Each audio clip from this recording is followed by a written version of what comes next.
Quem conhece o mundo do futebol e é torcedor de algum time grande sabe o quão importante é estar constantemente ganhando títulos ou não ter um intervalo tão grande de anos de um título e outro, pois os títulos, além de elevarem o hype, a moral da torcida e do time também, ajudam financeiramente aos times crescerem e contratarem jogadores melhores, contratarem um staff melhor e, consequentemente, melhorarem o estádio, melhorarem o CT do clube, investirem nos juniores e por aí vai. Bom, é claro que quem é torcedor assíduo de algum clube e vai ser passional, consequentemente, vai estar sempre torcendo para o clube independentemente da fase. Mas a questão que fica é, será mesmo que um torcedor, aquele sócio torcedor que ama o clube de todo o coração, fica 100% satisfeito vendo seu clube, ano após ano, não ganhar nenhum título? A resposta é óbvia. Não tem como ninguém ficar confortável vendo seu time do coração, sabendo da grandeza dele, não ganhar um título em um período de, sei lá, 10 anos e por aí vai. E é óbvio que quando se renova a temporada, começa uma nova, renova também as esperanças do torcedor, que sempre vai acreditar que essa temporada vai dar certo. É nessa que o meu time vai ganhar o título. Mas o que acontece quando o rival, por exemplo, vem ganhando títulos nos últimos anos e o seu time não ganha nada? O melhor exemplo que eu poderia usar nesse vídeo aqui é o São Paulo Futebol Clube. São Paulo, que por muitos é considerado o maior e melhor time da história do Brasil, é um clube que ficou 12 anos sem ganhar nenhum título importante. O último título importante que o São Paulo tinha ganho era a Sul-Americana de 2012. E até aquele ponto não tinha nenhuma discussão. O São Paulo era um clube gigantesco. E nada que os outros clubes façam ou que o São Paulo deixe de ganhar vai apagar a história do clube e da instituição. Porém, o São Paulo, desde lá para cá, tinha ficado 12 anos sem nada e isso começou a complicar. Não só porque o São Paulo parou de ganhar títulos, mas também porque os rivais do São Paulo, como Palmeiras, Corinthians e por aí vai, começaram a ganhar títulos atrás de títulos. E aí começa a complicar as coisas, porque os torcedores vão necessariamente cobrar cada vez mais. No fim das contas, por mais que seja parte do futebol, é chato tu ficar sendo zoado pelo rival, dizendo, e aí, tu não ganha título?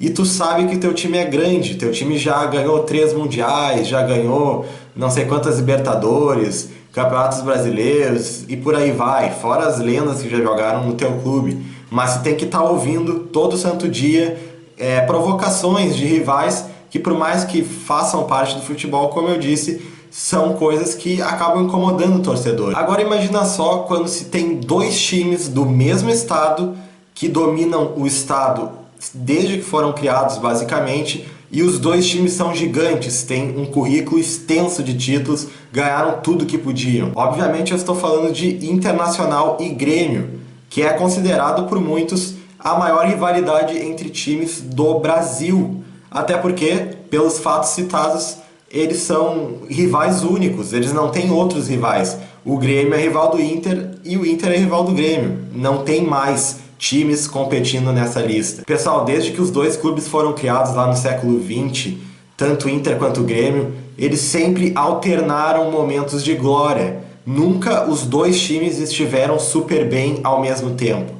Salvo algumas exceções, na década de 70 o Inter dominava, depois em 80 o Grêmio começou a dominar, teve 90 ali, depois dos anos 2000 o Inter começou a dominar, até chegar nos últimos anos de glória do Inter, que foi onde ele conseguiu os seus grandes títulos. Lá em 2006, por exemplo, ganhou o Mundial de Clubes contra o temido Barcelona de Ronaldinho Gaúcho, Xavi, Deco e companhia. Teve 2010, quando ganhou a Libertadores da América pela 2ª vez, igualando o rival Grêmio, que até então tinha mais títulos nesse quesito. Por outro lado, o Grêmio estava em maus lençóis há muito tempo, já tinha sido rebaixado 2 vezes durante esse período em que o Inter teve de glória. O Grêmio não conseguia ganhar nenhum título importante, ganhava uma vez lá que outra o Gauchão, nem isso conseguia. O Inter era quem dominava a maioria dos campeonatos estaduais e até mesmo nos clássicos, confrontos diretos, o Inter levava grande vantagem, larga vantagem.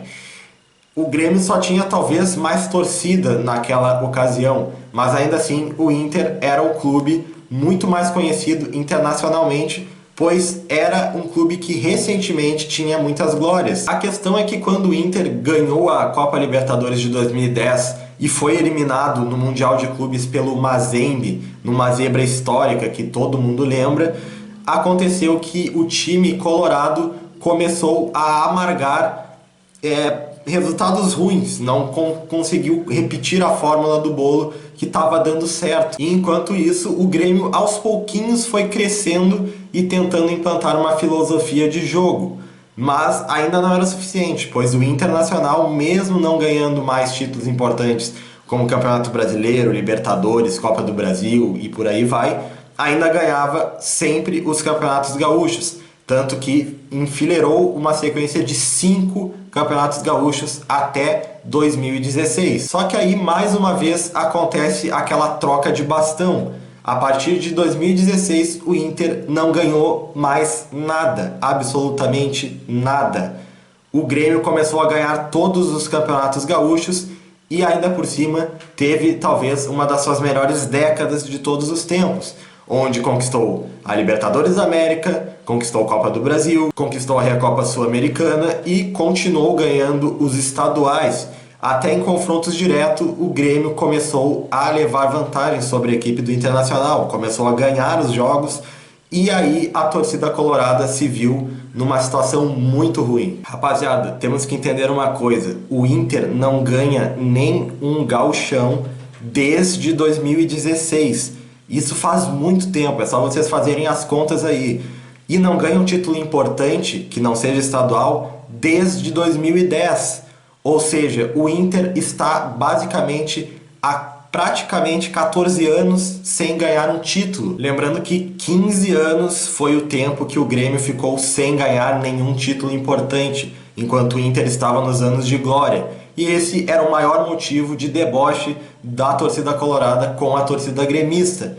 Agora o Inter está provando do próprio veneno e está quase o mesmo tempo que o Grêmio sem ganhar nenhum título importante.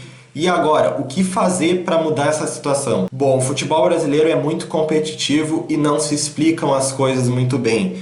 Porque para te ter sucesso e ganhar um título, tem que ter muito entrosamento no elenco, tem que ter um elenco de qualidade, tem que ter um treinador de qualidade principalmente, tem que estar com o mental em dia, entre várias outras coisas, vários outros fatores. Ainda por cima, contar com os maus resultados dos adversários e fazer a sua parte também. Então, para ganhar um título no futebol hoje em dia, principalmente no futebol brasileiro, que é muito competitivo, não é nada fácil. E o Inter tentou dar cartadas para conseguir esse título. Na última temporada, chegou na semifinal da Libertadores, mesmo ignorando campeonatos como o Brasileirão, Copa do Brasil, etc. Focou na Libertadores, contratou Ener Valencia e viu o Ener Valencia perder um caminhão de gols contra o Fluminense, o que resultou na derrota do time do Inter e acabou o sonho de ganhar mais uma Libertadores e igualar o Grêmio no número com 3. É óbvio que nada é 100% garantido, mas eu tenho quase certeza que se o Inter tivesse ganho do Fluminense e jogou futebol para isso, teria sido campeão da Libertadores do ano passado e poderia ter disputado o Mundial contra o Manchester City na final. Imagina como o Inter ficaria em evidência novamente e a rivalidade contra o Grêmio tomaria proporções gigantescas novamente. Mas no fim das contas, o Inter apostou em tudo que foi possível e não conseguiu nada. De quebra, viu o seu maior rival subir da Série B e ficar na segunda posição no Campeonato Brasileiro e ter chego às semifinais da Copa do Brasil. Agora na temporada de 2024, quando a janela de transferências abriu, o presidente do Inter, junto com toda a comissão ali que cuida da parte das transferências, foram atrás dos melhores nomes possíveis. Foram gastar uma grana para tentar formar um elenco de ouro que seja favorito para todas as competições que disputar. Eu falo de nomes como o Rafael Santos Borré, que é um grande jogador, já jogou no River Plate, fez gol em final de Libertadores, fez gol em final de UEFA Europa League e estava atuando na Alemanha, né? Falo de nomes como o Lucas Alario, por exemplo, que também estava atuando na Alemanha, no Eintracht Frankfurt, que também foi um grande nome do River Plate, jogava muita bola, Renan, entre outros nomes que estavam atuando em alto nível na Europa. São jogadores muito acima do nível do futebol brasileiro. Aí tu junta com os outros jogadores que a equipe colorada já tem, como Alan Patrick, Ener Valencia, Wanderson, Maurício Bruni, por aí vai, e tu começa a formar um elenco recheado de estrelas, que tem tudo para dar certo no papel. Mas lembrando que tem mais uma adição aí, Eduardo Cudê. Cudê, para quem não lembra, foi o técnico que quase fez com que o Inter fosse campeão brasileiro. Aquele campeonato brasileiro perdido no último jogo, que o Flamengo acabou roubando no finalzinho ali, ganhando a sua partida, e o Inter fazendo um gol anulado, que foi muito triste para todos os torcedores. Pois o Eduardo Cudê era o técnico daquele time e não era um time tão qualificado, não chegava nem perto desse que está se formando agora. Somando isso ao fato de que Eduardo Cudê tem passagem pela Europa, ou seja, tem experiência de tática, técnica e tudo mais, é um treinador que, por mais que tenha tido uma passagem ruim recentemente pelo Atlético Mineiro, sabe muito bem como é treinar o Internacional. Já fez isso uma vez e vem para tentar repetir a receita do bolo que quase fez o Inter ser campeão brasileiro naquele ano. E diante de toda essa situação, a minha opinião sobre o ano do Inter se resume em duas coisas.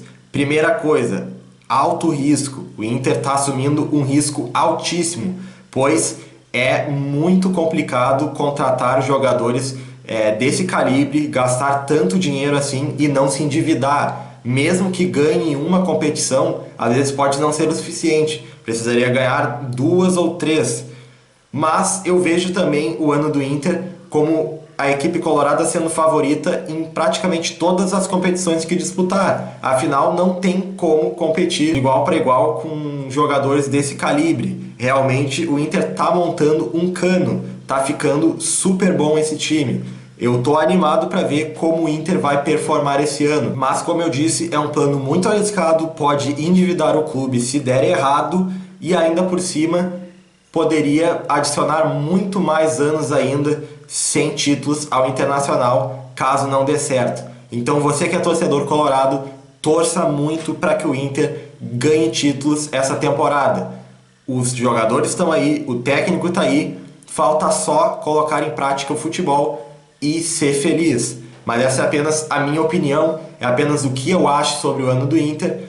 Comenta aqui embaixo o que você acha, se você concorda comigo que o Inter vai ser favorito em todas as competições, ou se você acha que o Inter não é todo esse time aí, que esses jogadores não são tão badalados quanto eu estou dizendo que são. Diga o que você acha aqui nos comentários. Não deixe de apoiar o canal deixando um like e se inscrevendo caso você tenha gostado do vídeo. Você se inscrevendo, você não perde os vídeos que eu posto aqui. Inclusive, amanhã sairá vídeo sobre o ano do Grêmio. Sim, como eu fiz do Inter, vou ter que fazer do Grêmio também. Afinal, a rivalidade é gigantesca. Então fique ligado aqui no canal Saltifute. Mesmo que você seja colorado, fica ligado no vídeo de amanhã para secar o time do Grêmio. No mais é isso. Muito obrigado pela sua audiência. Eu encontro vocês amanhã. Valeu!